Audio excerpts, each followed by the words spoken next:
Je suis arrivé chez LB Group il y a 18 mois en tant que responsable administratif. Alors LB Group, c'est une entreprise de production audiovisuelle. On est une équipe de 20 personnes. Lorsque je suis arrivé, il y avait plusieurs outils informatiques. Ces outils ne communiquaient pas entre eux. On a pris contact avec notre intégrateur, Graph. Je suis responsable de l'équipe consultant chez Graph et je m'occupe aussi de la partie suivi de projet. En l'occurrence des projets sur Penny Lane. Graph, nous sommes un intégrateur sur le Grand Ouest qui existe depuis 1999, une équipe d'une 50aine de personnes, 7 millions de chiffres d'affaires, avec une équipe notamment qui s'occupe de la partie développement, ce qui intéresse beaucoup nos clients sur Penny Lane. On a consulté plusieurs éditeurs, nous a dirigés vers Penny Lane et nous a proposé cet outil qui pour nous correspondait parfaitement.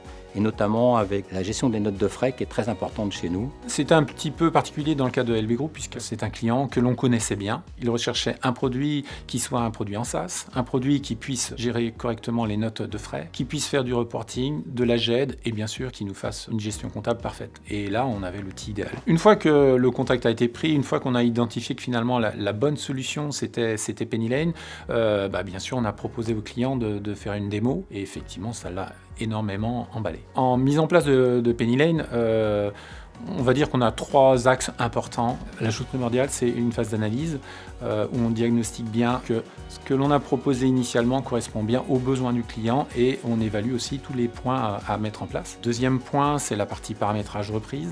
Et puis la troisième partie, c'est la formation avec l'accompagnement au démarrage. Il reste une chose très très importante que l'on met en place le jour de l'analyse, c'est le rétro-planning. Du coup, il nous l'a présenté, on a eu une démonstration et l'implémentation s'est bien passée, même si ça a été dans un timing très tendu, parce que ça tombait en même temps que notre clôture. On avait le choix de décaler la mise en place, mais on a préféré tout démarrer au 1er janvier. On peut dire merci aussi à Graph, notre intégrateur, parce qu'il nous a bien préparé la solution.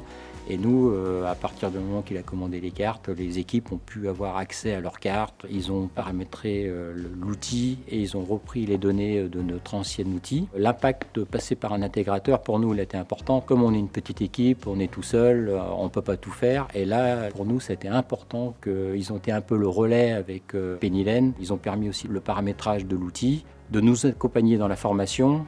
Ça nous a un peu délesté de cette partie-là. La prise en main de Penny Lane, pour nous, elle a été rapide et c'est tellement intuitif qu'en moins d'une semaine, on peut démarrer Penny Lane à la condition d'avoir un bon paramétrage en amont et c'est ce qu'on a bénéficié avec notre équipe Graph. Là maintenant on est 3 mois après la mise en place de Penny Lane. On a vraiment démarré le 2e mois. On est en train d'éliminer toutes les tâches chronophages pour nous laisser du temps pour vraiment faire de la gestion. Et là, dès ce mois-ci, on va pouvoir communiquer à J+1, J+2, le résultat et de la performance de l'entreprise.